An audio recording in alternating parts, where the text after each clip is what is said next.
to me, when I think of you as a Renaissance man in media, right? Educator, author, journalist, scholar, low-key, even an actor, because I was binging First Wives Club, and I was like, is that Mark? And then I was watching the Freaknik documentary, and I was like, is that Mark? So what drives you? What's driving you right now to do all of these things? It's two things. I mean, the most important thing is love for Black people. You know, I really love Black people, and I really believe that we deserve care and beauty and love and justice. And so any chance I get to do something that advances that goal, I'm going to do it. But then it's also a thing where this is a different generation. Like coming up, you got a job. Even in media, you got a good job. You got a good job. You stayed on that good job as long as you could. You retired and you went home. But nowadays, everybody's doing 15, 16 different things. And everybody's hustling. Everybody's hustling. Especially in this economy. Oh, for sure. And it's the financial part of it. It's also like just like wanting to have your voice heard in different spaces. And for a long time, the only place people got to hear me was Fox News and then CNN, you know. And that's cool, but that's a very particular audience.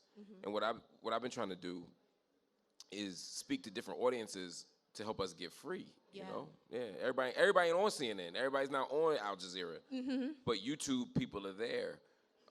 The documentaries you mentioned, people are there. They ain't gonna be nowhere else.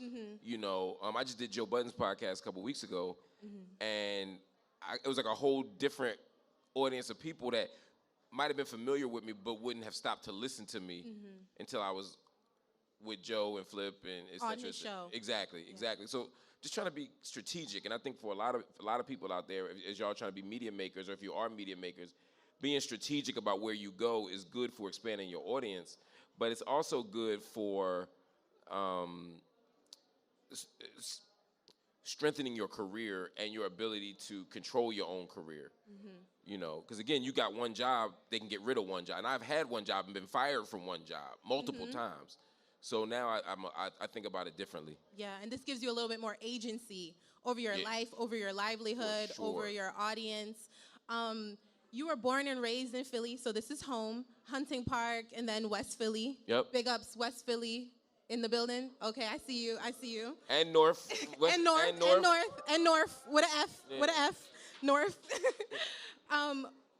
Was there a moment in particular, because we've talked about your background a little bit when I've interviewed you in the past, and you were raised in a household where you were taught a lot about Black radical thought and Black radical leaders, right? But was there a moment in particular that activated your activism? Yeah, it's interesting. So I was raised in a household where that was possible. My parents wasn't thinking about that. My parents, they were from the South, they were older, you know, their goal was for us to go to school, get educated, et cetera. So they gave us access to books and knowledge. I stumbled into some books and knowledge that other people didn't think I would necessarily have access to. My brother was a 5%er, so I was reading lessons. There were Black bookstores all around the city. Hakeem's on 52nd Street was another spot. I would after basketball practice, I would go down to the gallery. We would go to the gallery to talk to girls. Which was here. Oh yeah, right.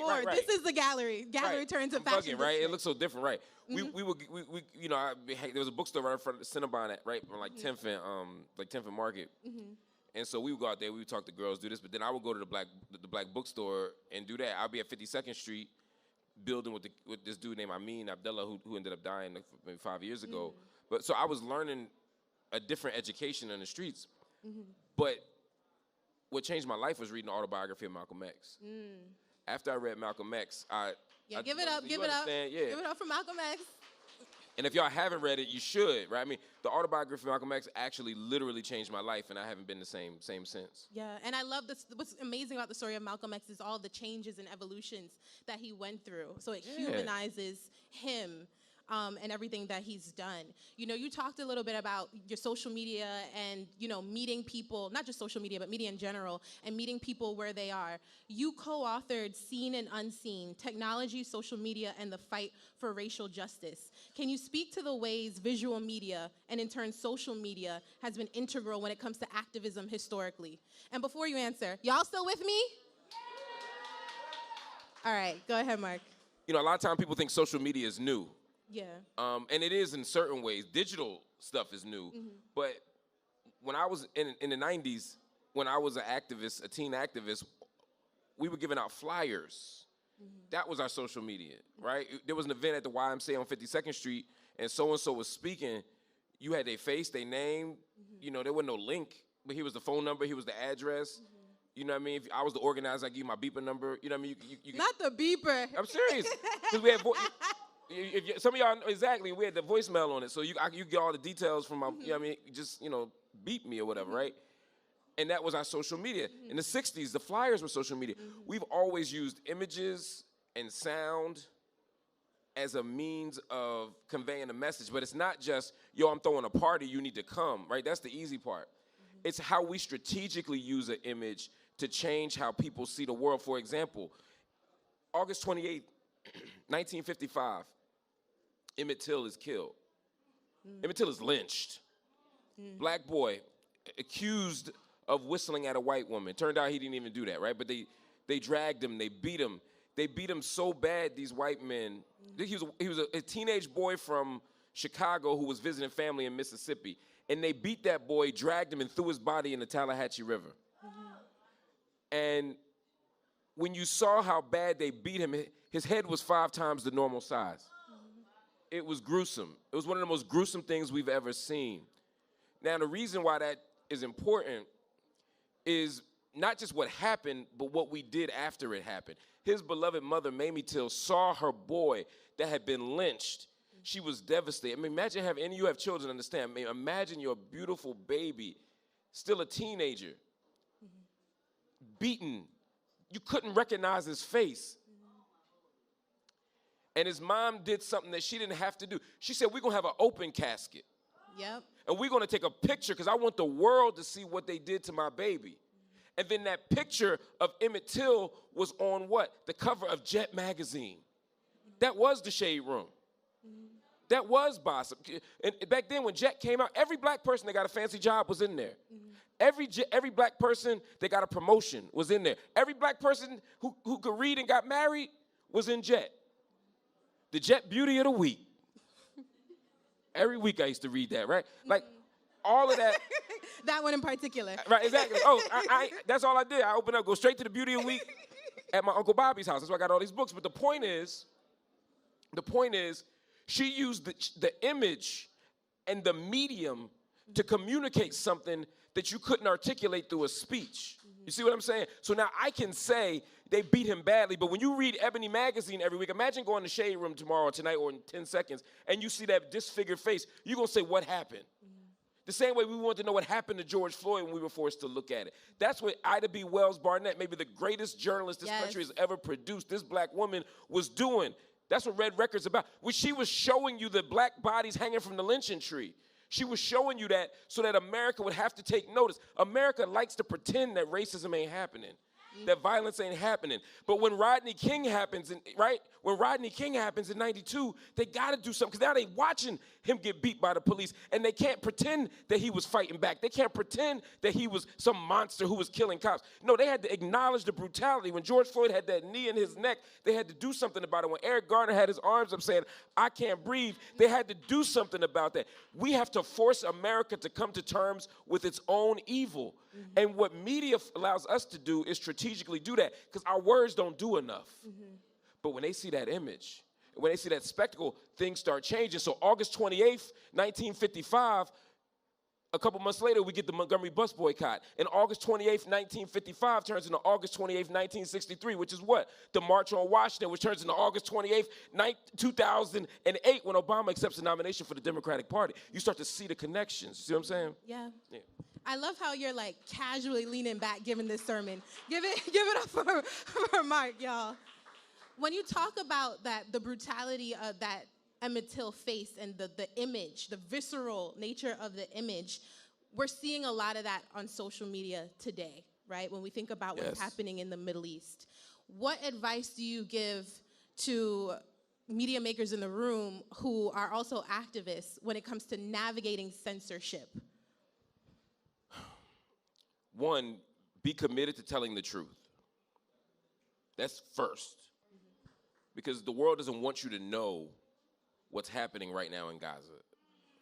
There are, as of last night, 33,972 people killed, with another 8,000 under the rubble who haven't been counted but are assuredly dead. 8,000 wounded. Tens of thousands of people have had limbs shot off. 2/3 of them are women and children. You see what I'm saying? They don't want you to see that. In 1982, when Lebanon was invaded by Israel, Cornel West and Edward Said and other people literally had to march at the door of the New York Times to get them to print the name, not even the names, the number of Palestinians who had been killed. But it's not just there. How many dead bodies are there in Sudan right now? How many dead bodies are there in Haiti right now at this moment because of this imperial counter-revolution? How many people are dead? Right. Congo, one of the greatest human rights crises of the last 3 decades. Sudan is 1 year in, the greatest probably human rights catastrophe in the moment right now. And we don't see none of that. We see Drake. And Rick Ross. And Diddy parties. And look, we need to see all that. It just can't be the only thing we see. So be committed to telling the truth even when it is difficult. But also do it with dignity. Treat our people with dignity. We don't have to, I hate seeing Orlando Brown clips. I hate seeing them. I get how they could be funny, but I'm watching somebody struggling with mental health, and I'm watching everybody exploit them. If I'm tired of watching, no disrespect to Gene Deal, but I'm just tired of watching videos of Diddy's bodyguards focusing not on intimate partner violence, not focused on alleged allegations of human trafficking, not focused on allegations of exploiting rappers for 3 decades. Is he gay though? No, that was rhetorical. Could be not. Who's to say? But is that the story? But the point is, why is that the question? They're like, yo, Diddy had a party. There were 15 people there who were underage. There was bags of coke and guns and people being snuck in from other countries and rappers who stuff girls. They say, wait, were they dudes or were they girls? It's like that's the only thing we care about. So when I speak to dignity, I'm saying let's treat those who have been harmed with dignity. Let's also not exploit people for clicks and likes. Some people will do. Yeah, I just watched a video the other night on the Instagram version of Twitter, and what's that thing called? Threads. I tell you, I guess it ain't doing that good. And this person was saying, it was showing her husband on his deathbed saying goodbye. His daughter's arms wrapped around him on the hospital bed.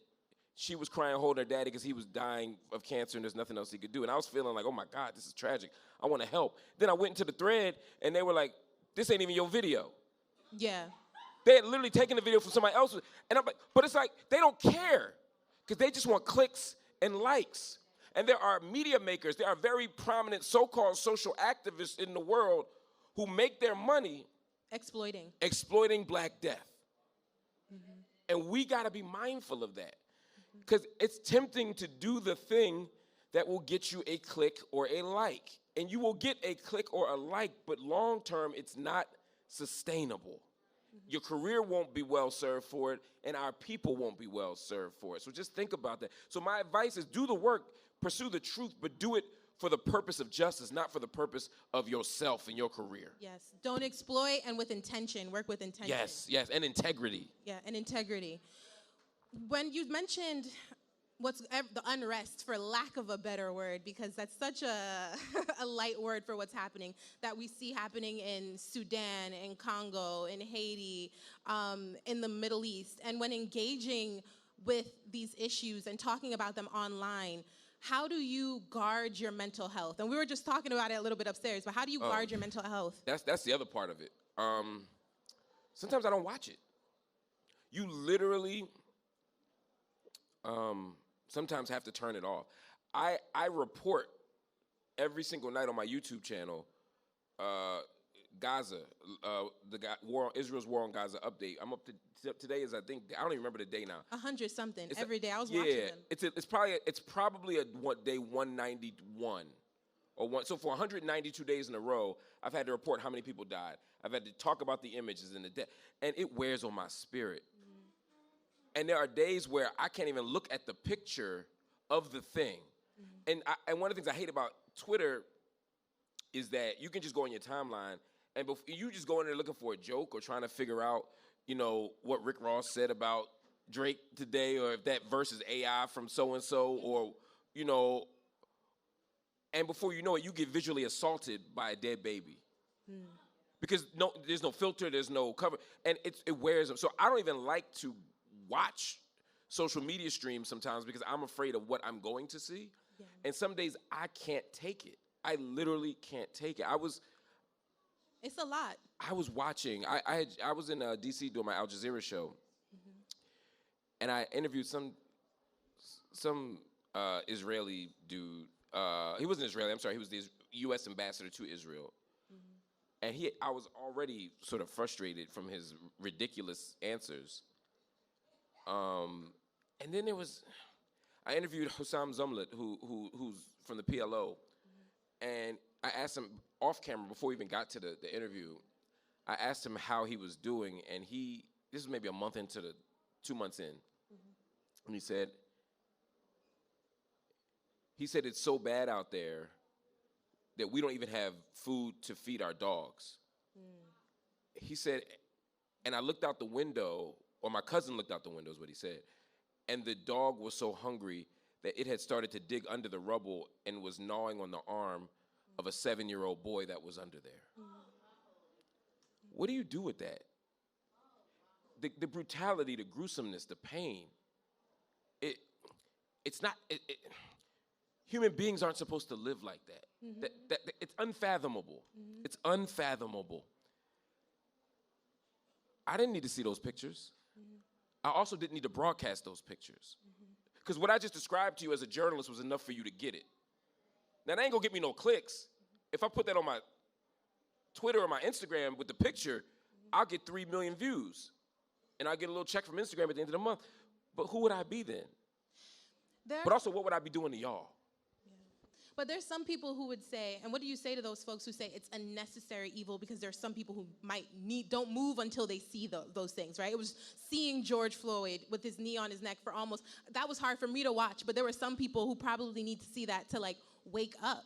That's true. What do you say to people who say it's a necessary evil? I don't think they're wrong, I just think we need a proper balance.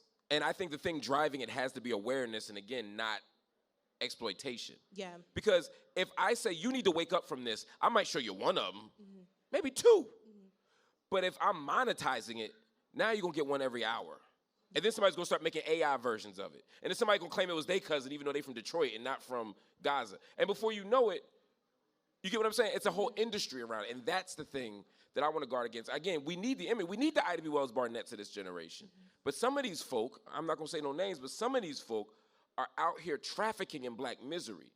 They are making misery porn for audiences for money, and that's the thing we got to do something about. Yeah. And something I noticed that you do, and I don't know if it's intentional, you can let me know. You'll share about what's happening in the Middle East, you'll talk about abolition, you'll talk about police brutality, and then they'll randomly be like, what's your favorite song? And then, or be like, mac and cheese is trash, which I disagree with. But you'll randomly have noodles and cheese, it's trash. No, so wait, what's your favorite dish then? If it's not mac and cheese, what's the entree that you like? I like lots of food. And let me be very clear, I don't dislike mac and cheese. Yes, I do, but... What is the beef? My point is that people act like mac and cheese is this grand creation. It is dried noodles and cheese. That's it. And I don't care how good your granny make it, how good your auntie make it. So don't do you ain't tried my mac and cheese. I've had everybody's mac and cheese, and it's mid. It's fine. I'll never be upset about it if I was starving. If I got captured. You would, that's the only way. I would absolutely eat mac and cheese if I got captured. But if given another option, at Thanksgiving, that's not what I want. The greens, I want the turkey. The turkey is decoration. See, and that's what The turkey is decoration.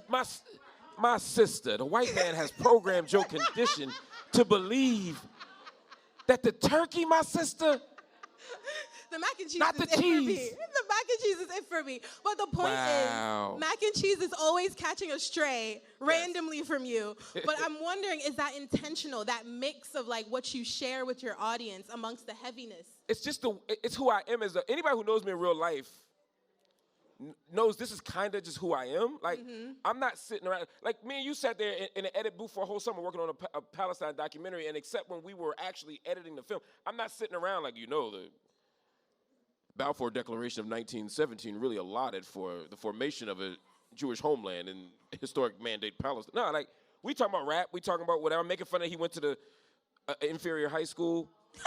And you talking about Central? Yeah. Don't come for Lou like that. What's up, Lou? He went to Central.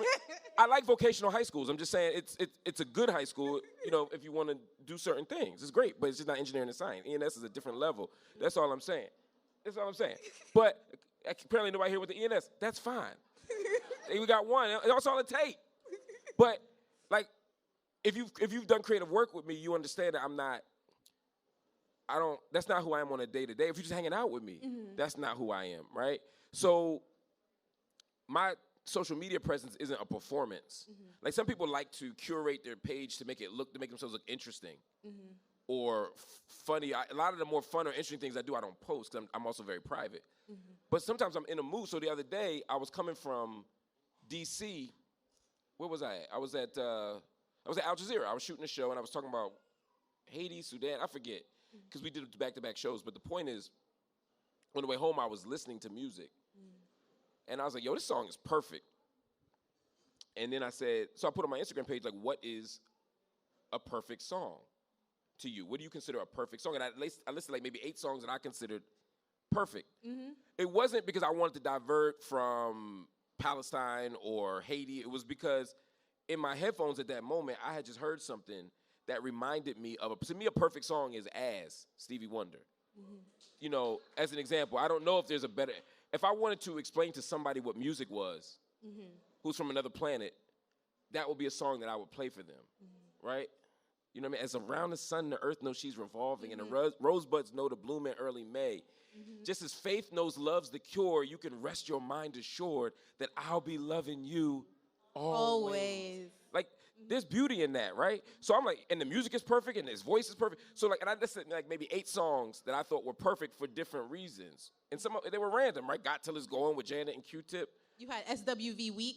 SWV Week. I can hear Week every day of my life. In fact, I like it so much that I don't play it so often so that it always feels the exact same way. So it always feels new and fresh. It always feels new and fresh, right? So it's like that's where my spirit is sometimes. And so even as a media maker, I want to create space for that conversation because we need justice. We also need joy. And our open enemies don't want us to have joy. They don't want us to survive. They don't want us to thrive. So I'm not, again, it's not a performance or strategic. It's just how I move through the world myself. That was just what was on my headphones. So I'll do that. I'll put a mac and cheese post. I'll put a sports post. You know what I mean? I was mad about the WNBA salary, so I posted that. I want to have those conversations. But also, there's an audience that trusts me. And if they trust me on Palestine, and they trust me on prison abolition, and they trust me on healthcare or the environment, then when I say, yo, WNBA players need to be paid more, even if they're not on that page at this moment, they might trust me enough to say, you know what, that might matter too. Let me start thinking about this. Yes. And so that's why it's important for us also, and this is another lesson, I think, to protect, and I'm sorry I'm talking so much. Oh, no, go ahead. This is a lesson in terms of what you do with your platforms. Because you can platform somebody who gets a lot of views, but is really troublesome, and then your audience won't trust you. You get what I'm saying? So, for example, I was watching, what's the dude that said something about Gilly's son? He was kind of clowning Gilly's son. He's a Charleston something. Charleston White. Like, to me, he just seems like a dickhead. I don't know him. But just visually, just from my own superficial analysis, he just seems like a dickhead, right? And he says and does things for attention. So if I put him on my page, he will get me 500,000 views because he'll say something ridiculous. But then I have responsibility to my audience who's vulnerable. Oh, I'm sorry, I didn't see that young man there. I apologize. Forgive my language. This audience that trusts me might trust him because they're like, well, if Marc brought him on, there must be a value or purpose in that. Yeah. So there's a responsibility that you're consistently thinking about. Yes, that goes bigger than how much money you make. Money can't be the end-all, be-all for lots of reasons. Now that you bring that up, I don't know if you remember when I interviewed you for my project, the Revolution installment, right? And you talked about Malcolm X, and you talked about if you come from the Black radical tradition, you have to be okay with possibly losing money, losing a job. And when I play that, people chuckle a bit now because they know what you're talking about. Right. Yeah. Had I been fired then? Yes. Okay, I couldn't remember. Yeah. You were just like let go from CNN. Fired? You said yeah, fired. What, let go? I was like, I didn't. They fired my black ass. They was like, don't come back. Around with how to mail say you that. your check. You know what I mean? We'll mail you your stuff. Yeah, they fired me. I was toying around with how to say that. I was like, should I say released from your contract? Like, I mean, they did release. They did give me the rest of the contract. That's how they know they really don't want you. They're like, we'll pay you not to show up. Yeah. But let's. Because I spoke the truth about Palestine. I walked into the United Nations and criticized the state of Israel, and I walked out unemployed, but I walked out free. Yeah. Yeah. And I appreciate you, sister. Yeah. And I think about this all the time, and it's kind of, I guess, a personal-ish question that I've always wanted to ask you. Thinking about where you were then after CNN had let you go and the backlash and people were asking for Temple to even like let you go. And to see the shift a little bit in public opinion when it comes to Palestine, what goes through your mind? What are you feeling, thinking? All the feelings, all the thoughts, right? I got fired for saying free Palestine from the river to the sea. And 5 years later, almost 5.5 years later, the world realizes that 99% of the things I said in that speech have come to pass. And it's not because I'm some... No, and it's not because I'm some prophetic genius. It was foreseeable then. It was obvious then. The world just wasn't paying attention. You know, I talked about the violence in Gaza. I talked about how dangerous, how unlivable Gaza was. And when you put people who are in unlivable conditions in cages, eventually they're going to explode. It doesn't mean I support the particular methods Hamas took on October 7th, but I could see them coming. And I wanted to prevent that from happening by calling for justice. Everybody wants peace, but justice is the necessary precondition for peace. There will never be peace if there's no justice, right? So when CNN fired me, I lost a lot of money. I mean, like millions of dollars, right? I didn't just lose a CNN contract. Every speech I gave was canceled. I had speeches lined up. I used to give 20 speeches a month, 10, 20 speeches a month. Now I give 10, 20 speeches a year, right? Every university fired me. Or canceled my speech. Temple tried to fire me. I was tenured. They were almost willing to take a lawsuit just so that they could show to the world that they got rid of me. That's how badly they wanted me gone. I couldn't get another TV deal. I still haven't gotten another major network deal, right? Fortunately, there's other ways to move in the world, and that's the beauty of this era. But back then, if you didn't work at MSNBC, CNN, or Fox, you wasn't doing nothing, right? And I worked at Fox already. I wasn't going there again. And I was at CNN. And so I lost it. I couldn't get book deals anymore. People wouldn't answer my phone calls. Yeah. This is the reality when you speak the truth. If everybody likes you, you're probably not doing much. You probably ain't saying much. You probably ain't about shit. If every single person is standing with you and they love you and they don't find you problematic and everybody wants you to endure, you ain't saying nothing, right? So at this moment, I was at rock bottom. And so there's a joy I get watching people come around and see this. There's a happiness. There's a aha, I told you so. But then there's also an anger and frustration sometimes when I'm being honest. Because now the very people who didn't say shit for me and didn't stand up for me are now pretending to be allies and supporting Palestine because it's financially viable and it gets them clicks and likes. And so they are profiting off the very thing that I died for. Mm-hmm. Mm-hmm. But then I got to let that go because that's all ego. That's all ego. I'm just in my feelings in that moment. I just don't want to lie to y'all and pretend I'm never in my feelings about this. I'm often in my feelings about this. Yeah. And that's why I wanted to ask you, because I don't think anyone has ever actually asked you. No. I remember that time period, and I remember people didn't want to talk about you. People were staying away from you. Yeah. So I wanted to ask how that felt, seeing that shift, and social media played such a huge role. Huge role. In now that people shift. paying attention. Yes, because now people are paying attention and they're watching. And now they're watching old clips and new clips, and they're doing all this stuff. I've been on the Breakfast Club a bunch of times. The biggest interview with me getting fired from CNN was the biggest one. Mm-hmm. But then the next biggest one, which has like 1 million views, was me talking about Palestine after October 7th. Mm-hmm. Who would have thought 5 years ago that the Breakfast Club would have interviews, 7 figures about Palestine? Mm-hmm. Or that anybody would, right? But now people are paying attention and people are platforming these conversations. Mm-hmm. And I'm grateful for that. You know what I mean? Because it's not about me at all. It shouldn't be. It's about the people who are catching hell. Mm-hmm. And people catching hell ain't some bourgeois Negro mm-hmm. who can afford to lose it. You know what I mean? A couple of hustles. It's about these children under the rubble. Mm-hmm. That's what we should be worried about.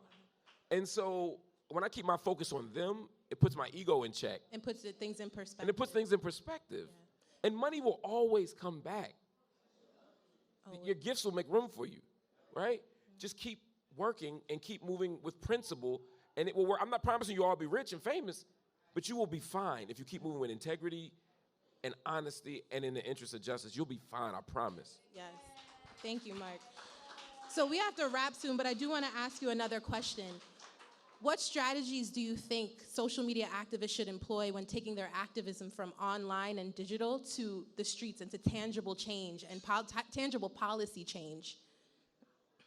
That's a good question. Part of it is being connected to an organization. You can fly solo on Twitter, Instagram, TikTok, but oftentimes these people who have big platforms there aren't tied. They don't have any institutional affiliation. They don't have any organizational commitment. They don't owe you enough. They're not connected to you. They're not they're not accountable to anybody. Does that make sense? So if you all want to make change, you all need to build organizations so that you can be accountable to people and so that people can be accountable to you, so that we can have networks and struggle together. Because tweeting together is one thing, but if you've ever organized on the ground, you have to actually struggle together. And to struggle together, I need to know you're not an agent. Struggle together, I know you're not going to harm me. Struggle together means I need to actually know who you are, because who you are online, a whole lot of people online, they not in real life. They not as funny as they are online, because they're not stealing other people's material. They don't look like they look online. I'm not even talking about beauty standards. I'm just talking about you don't even know who these people are. People not even the same race they say they are online sometimes, right? People talk crazy online, and they're not like that, right? When you see them in person, they're real humble. Mm-hmm. Right? So you don't know what people's dispositions are. Everybody wants to battle the police on Twitter, but when it really happens, I mean, really, I remember I've been in Ferguson when all the keyboard gangsters came out, and then the choppers came out. Yeah. I'm not even being funny. I mean, I remember one night we were the first anniversary of Ferguson. The first year though, we hit the streets. But by midnight, the tear gas came out. Yeah. The machine guns came out. The helicopters with the weapons pointed down came out, and people folded. I'm not saying y'all did. We ain't all got to be revolutionaries and die. I mean, I want to live through this revolution, not die. But my point is, everybody that was about that, when it came time, they went home. The police said, y'all got 5 minutes to leave, and in 3 minutes, almost everybody was gone. I remember one night we did a special with BET. We was on the streets. They told us all to leave. Mm-hmm. And then somebody got shot. We went over, we tended to his wound, we applied pressure, we got him in a car, we got him out. Because they had tear gases. They said they weren't tear gases, but they tear gassed us, right? We couldn't see. Me and Keke Palmer were co-hosting this BET special in Ferguson. Mm-hmm. And then they said, y'all got 3 minutes or else everybody's going to jail. And I was like, we got a right to be here. And then the police was like, you got 2 minutes, everybody going to jail. Mm-hmm. And I was like, well, now we got to make a decision. We've been tear gassed, we've been hit, we've been beaten, not me personally, but the other people have been beaten. What do we do? Do we I mean, we can get locked up. Again, makes for a great Instagram story. Or we can stay out here and tell this story tomorrow. Let's be strategic. We're not going to be cowards, though, either. Right? Kiki was like, no, we ain't going nowhere. Kiki was 10 toes. Keeping the same energy. Yo, I'm like, whatever you think about Kiki Palmer, I'm going to tell you right now. She was 10 toes out there. She was not moving. She was unwavering. There was some dudes 6'6", with flags, bandanas, all that shit. They were ghosts. I had to drag Kiki into a car and make her leave. So you don't know what people made of until you outside. In real life. In real life. And all I'm saying is make sure that when you build and organize with people that you know what they made of, and you don't know what people made of just from being online. Sometimes some people's only job is to tweet. And that's okay. We've always had different jobs in our struggle. Everybody was never on the front line. Some people preached, some people did education, some people made photocopies, some people bailed people out of jail, some people took the beatings as freedom riders. Everybody did something different. Everybody can be a part of the movement, can be a part of the Yes, but Twitter has you thinking everybody can do anything. And it's not true. Not at all. Yeah. Final question. What are the social media moments that give you hope right now? Ooh. First one is August 12th, 2014, 11th and 12th. We were in Ferguson. Again, we were getting tear gassed. And it was the first time a lot of people had been tear gassed. And we were tweeting about it, and we got these tweets from a woman named Miriam Barghouti. Miriam Barghouti is a sister in Palestine, in the West Bank, in Ramallah. And the war in Gaza that you see now is just one of many wars in Gaza, or wars on Gaza. Before that was Operation Protective Edge in 2014. So while we were marching in August for Mike Brown, July and August, Palestinians were marching for Gaza. And the Palestinians in the West Bank sent us tweets. And they said, we know what you're going through. When you get tear gas, use milk to wash your eyes out. I remember that. When you come back tomorrow, have T-shirts and wrap them around your face and make gas masks. Walk toward the wind when they hit you. Stand close to the officers, because we stand close to the soldiers, because they won't tear gas you if you're close to them, because they'll get tear gassed themselves. They gave us actionable strategies that were bound up in their own experience. So for me, that's what solidarity could look like. The solidarity through social media. Before, nobody in the other side of the world going through their own struggle could tweet to us and give us not just a symbolic form of resistance, but give us an actual tactic that might save our lives. For me, that was beautiful, and it was powerful, and it was necessary. And when I watch Ahmaud Arbery during COVID, or I watch Christian Cooper, who was bird watching in Central Park before Amy Cooper came over and threatened to call the police because he had the audacity to tell her to tie her dog up. When I watch how we responded to George Floyd, it reminded me of what Dr. King said. He said, when dogs bite us in Birmingham, we bleed everywhere.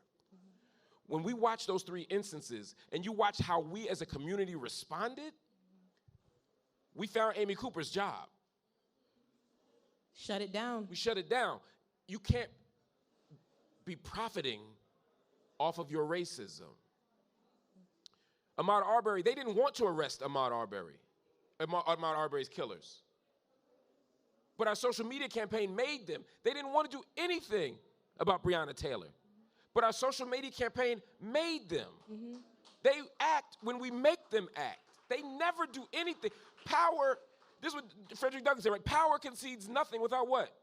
A demand. He said power concedes nothing without a demand. The powerful will never do anything just because they want to. You have to make them do it. And with social media, I keep watching these instances, these moments where we make them do it.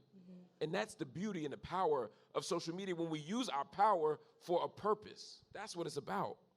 Thank you so much. Y'all give it up for Marc Lamont Hill. Thank you so much. Only Marc could lay back and give such a powerful sermon. Thank you so much. You're such an inspiration to all of us. Thank you for your passion. Thank you for your time. Thank you for your consistency in everything that you do for multiple communities around the world. Thank you so much. Do we still have time for Q&A? Okay, so we're going to open it up to Q&A. Check. All right, so we are a lot over time, but I think it's too important for us not to take any questions. So we have time for about 2 questions. So I'll just go based off the hands that I see. I'm gonna come back here to you, and then I'm gonna come back to the front. So real quick, and I'm gonna ask everyone to be very laser. If you could just let folks know your name, what it is that you do, and then write into your question, please. All right, I don't know if I should stand up. Hi, my name is Noni. I'm a research technician, so I work in a cancer research lab. My question is, so we've talked about the different atrocities, happening in Palestine and Gaza and Sudan and all of that. I find it hard to balance staying well-informed, but also becoming desensitized to the violence that we see. So I wonder, how do you maneuver that? What strategies do you have to just make sure you're consuming the information and understand what's going on, but not becoming desensitized to seeing mutilated bodies? Yeah, it's hard. That's a great question. The first thing is make sure you continue to consume the information, right?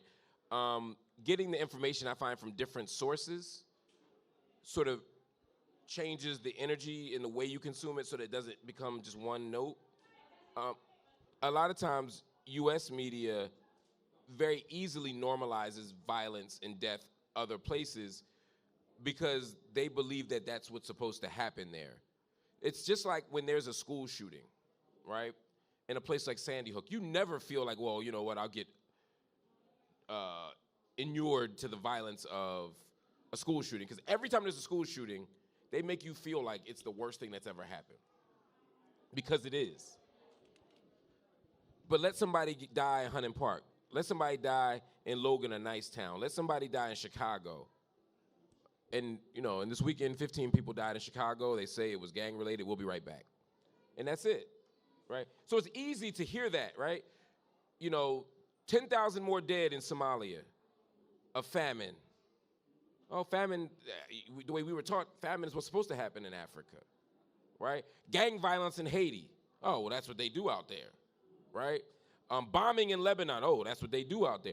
And so part of it is how the media frames it. Part of it isn't even just the consistency of consumption.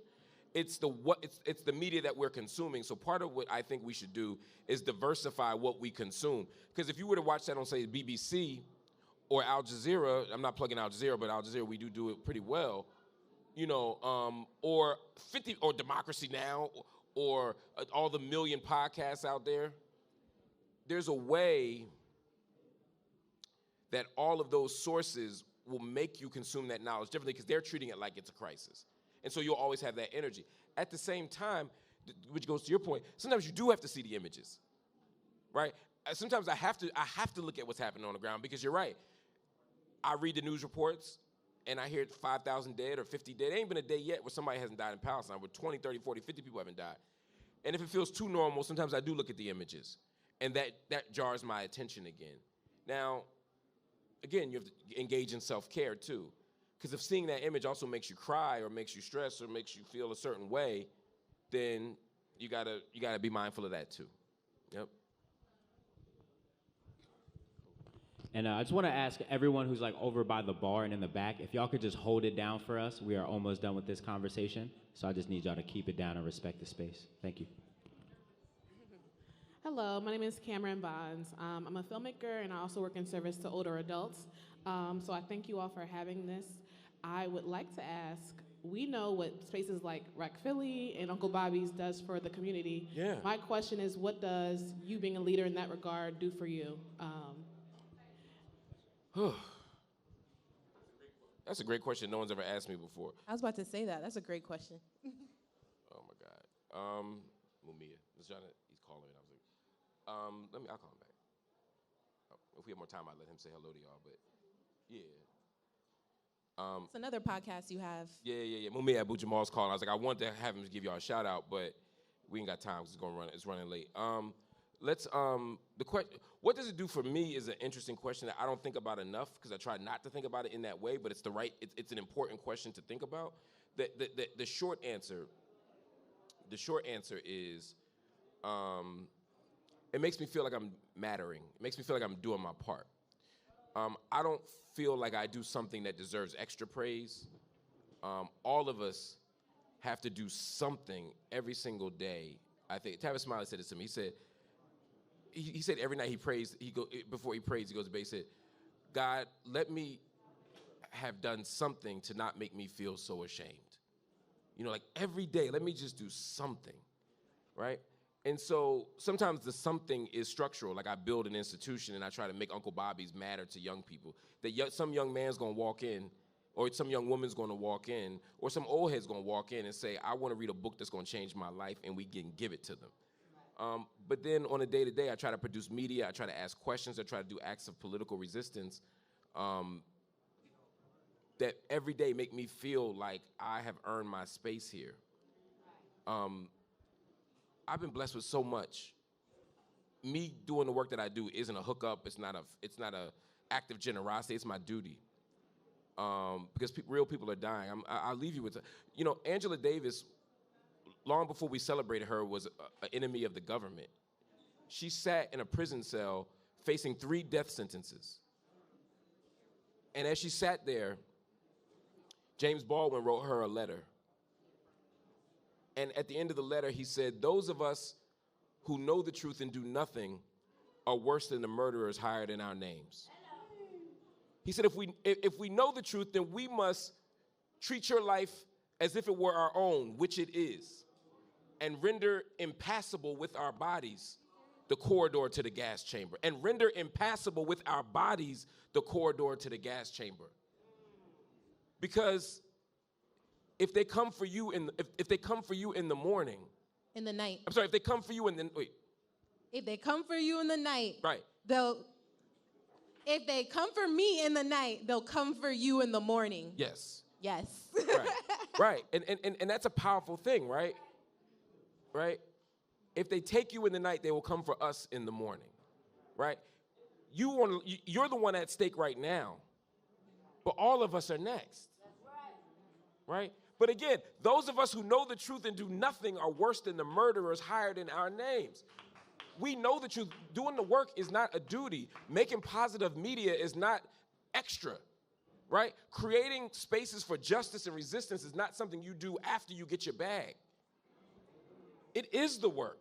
It is the duty. It is our charge. It is our calling. It is our vocation. We got to do it. That's just what it means to be human. So I do it because I'm just trying to do just a little slice of what I need to be doing to leave the world just a tiny bit better than I found it. And that's it for me.